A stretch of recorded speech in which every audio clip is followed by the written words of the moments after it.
SI.3.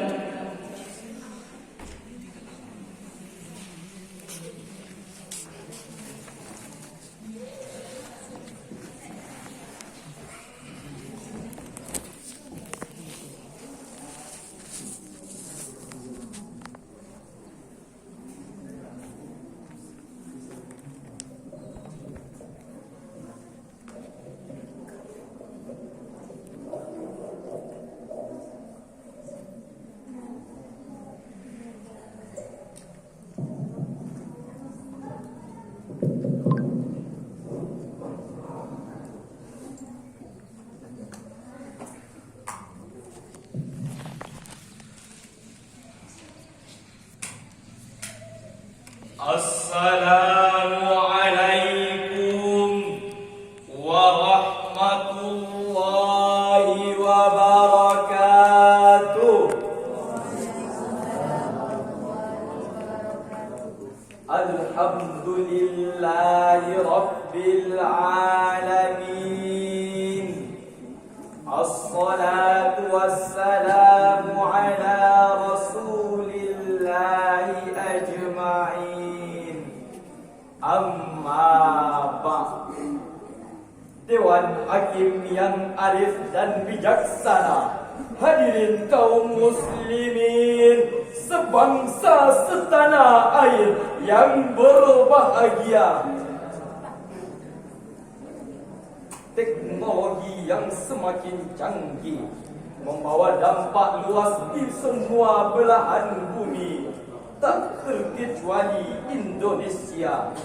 Ia laksana pisau bermata dua, bisa memberikan nilai positif dan negatif, tergantung siapa yang memanfaatkannya. Teknologi informasi misalnya bisa menjadi media pembentukan karakter terpuji atau al-akhlaqul karimah, dan bisa menjadi media dekadensi moral atau al-akhlaqul mazmumah, khususnya bagi generasi milenial. Berita tentang seks bebas dan kematian akibat miras dan narkoba di kalangan generasi muda hampir setiap hari memenuhi halaman media sosial. Baru-baru ini dunia pendidikan dikagetkan dengan ulas seorang pelajar SMA di Jawa Tengah menikam gurunya yang seharusnya dihormati.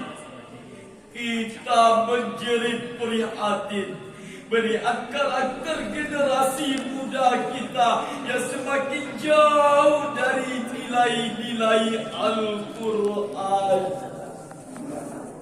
Oleh karena itu, hadirin, pada kesempatan yang penuh ukhuwah ini, kami akan menyampaikan syarah Al-Quran dengan judul Membangun Generasi Milenial dengan konsep pendidikan karakter berbasis Al-Quran.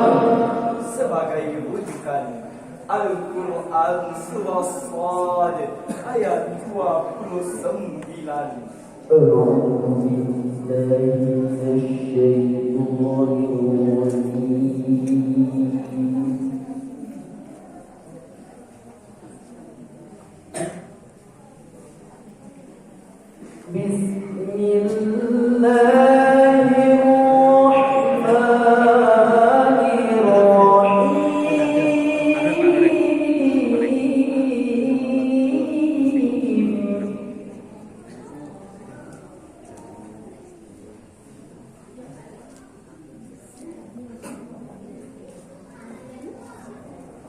Kitabun anzalnahu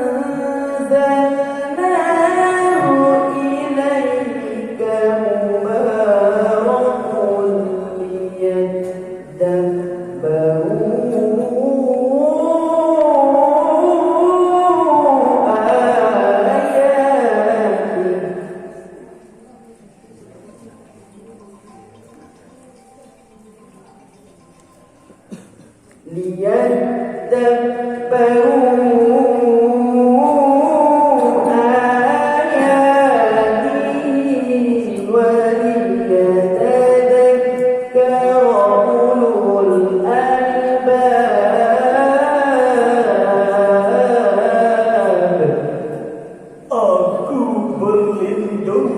kepada Allah dari godaan setan yang terkutuk dengan menyebut nama Allah yang Maha Pengasih, Maha Penyayang.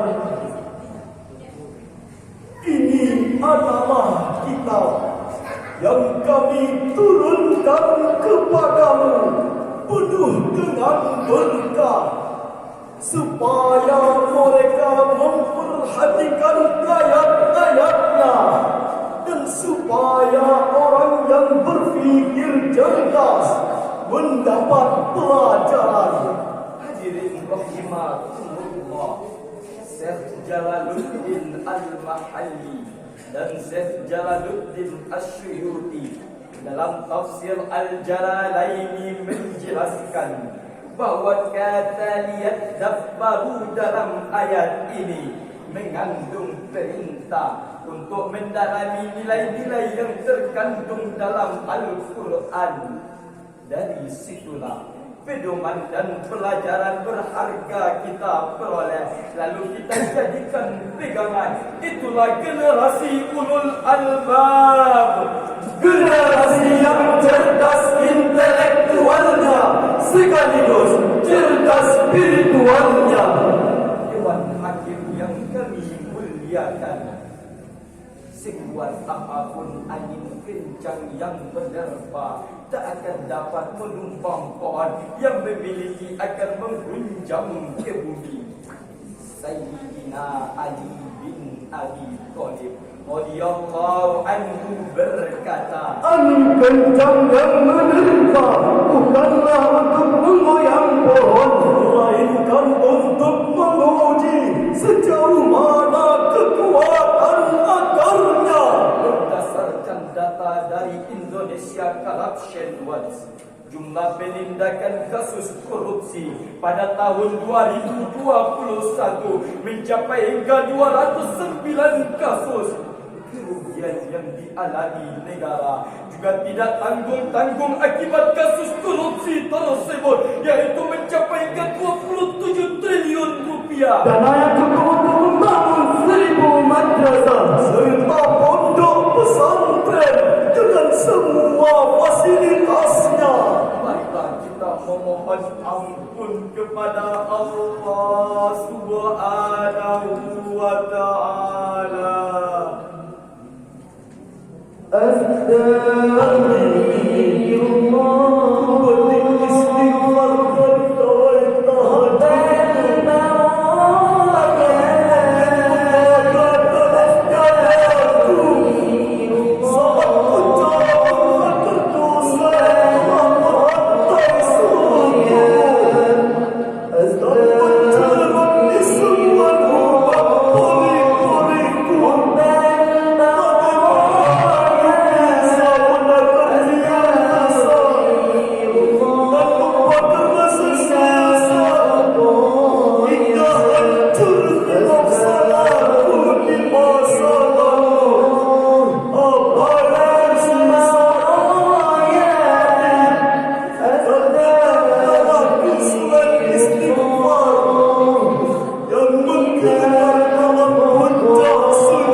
Kita juga prihatin atas sejumlah peristiwa yang terjadi di kalangan generasi kita yang mencerminkan rusaknya karakter mereka.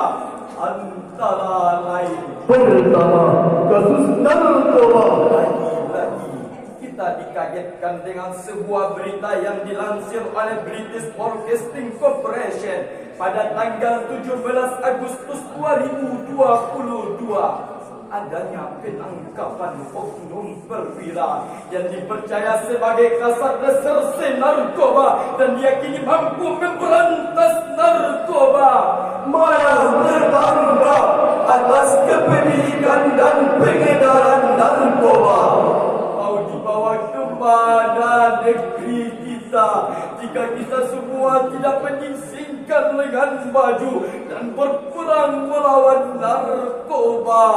Kedua, kasus kekerasan seksual. Kementerian Pemberdayaan Perempuan dan Perlindungan Anak mencatat sebanyak 8.000 kasus kekerasan seksual terjadi mulai dari bulan Januari hingga November 2021. Hadirin, kami ulangi sekali lagi. 8.000 kasus, bukan 8 kasus. Negara kita ini kaya dengan para pakar Berpendidikan tinggi dalam berbagai disiplin ilmu, lulusan dalam maupun luar negeri. bahkan bergelar profesor.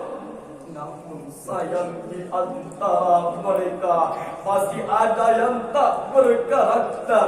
Mereka menggunakan kepintarannya untuk memproduksi berita bohong serta memprovokasi dan adu domba. Bahkan orang yang selama ini kita kagumi keilmuannya berteriak lantang melarang korupsi, ternyata tertangkap KPK karena kasus korupsi. Mereka berorasi berjuang atas nama rakyat, tapi ujung-ujungnya Merampas rakyat. Na'udzubillah. Hadirin, mari kita belajar dari sejarah Cina.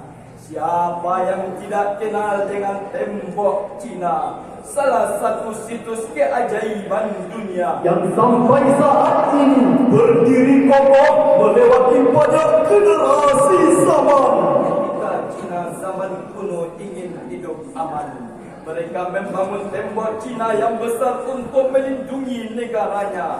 Memang tembok itu sangat kokoh sehingga dalam beberapa kali perang tak dapat ditembus musuh. Namun hadirin, sekian ratus tahun kemudian tembok itu berhasil ditembus musuh dengan cara menyogok penjaga temboknya. Cina di zaman itu disibukkan dengan pembangunan temboknya, Tapi mereka lupa membangun karakter manusianya. Lantas timbullah pertanyaan, apa yang harus kita lakukan untuk menyelamatkan generasi kita dari karakter perusak masa depan bangsa? Sebagai jawabannya, Al-Quran Surah Al-Ahzab ayat 21. لقد كان لكم في رسول الله أسوة حسنة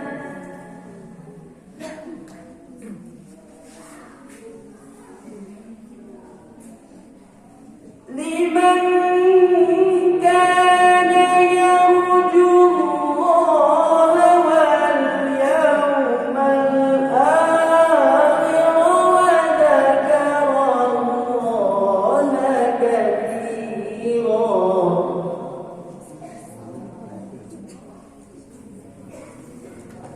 لمن كان يرجو الله واليوم الآخر وذكر الله كثيرا. صدق الله العظيم. Sungguh telah ada pada diri Rasulullah itu suri teladan yang baik bagimu, yaitu bagi orang-orang yang mengharapkan rahmat Allah dan kedatangan hari kiamat, dan juga banyak mengingatnya. Maha benar Allah dengan segala firman-Nya. Hadirin rahimakumullah, Profesor Dr. Muhammad Quraisy Shihab dalam tafsir Al-Misbah menjelaskan bahwa Rasulullah sallallahu wasallam adalah suri teladan yang baik bagi manusia. Beliau mengajarkan akhlak mulia, meliputi akhlak kepada Allah, akhlak kepada sesama manusia, bahkan akhlak kepada alam semesta. Rasulullah sallallahu alaihi wasallam pernah bersabda, Akmalul mu'minina imanan ahsanuhum khuluqa. Orang mukmin yang paling sempurna imannya adalah yang terbaik akhlaknya. Hadis riwayat At-Tirmizi. hadirin yang berbahagia, ada beberapa hal yang harus kita lakukan untuk membangun generasi yang berkarakter di negeri tercinta. Pertama, menanamkan nilai-nilai agama melalui pembiasaan serta keteladanan. Kedua, menciptakan lingkungan yang religius, baik melalui bahan bacaan, tontonan maupun komunitas pergaulan. Kita acung jempol program Kemenak Republik Indonesia, yaitu Gerakan Maghrib Mengaji, dengan harapan agar masyarakat kita aktif mengkaji Al-Quran serta mengamalkannya di dalam kehidupan sehari-hari. Kami yakin jika Al-Quran sudah jadi tuntunan aktivitas kehidupan, maka siapapun orangnya, apapun profesinya, dia akan menjadi orang baik. Kalau ia pejabat yang akan amanah dan bermanfaat, kalau ia pedagang, dia akan jujur dalam menimbang, kalau ia birokrat, dia tak akan mengambil uang rakyat, dan kalau dia jaksa, dia tidak akan bermain api dalam masalah yang ditanganinya. Sebagai kesimpulan, pertama, masa depan bangsa ditentukan oleh generasi yang berkarakter.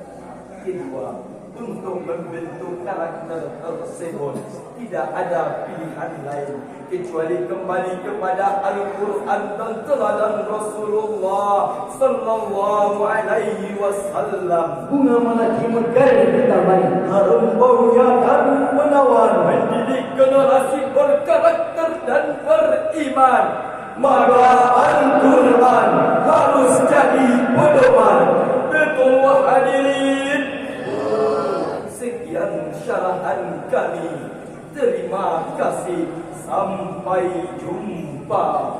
Wassalamualaikum warahmatullahi wabarakatuh.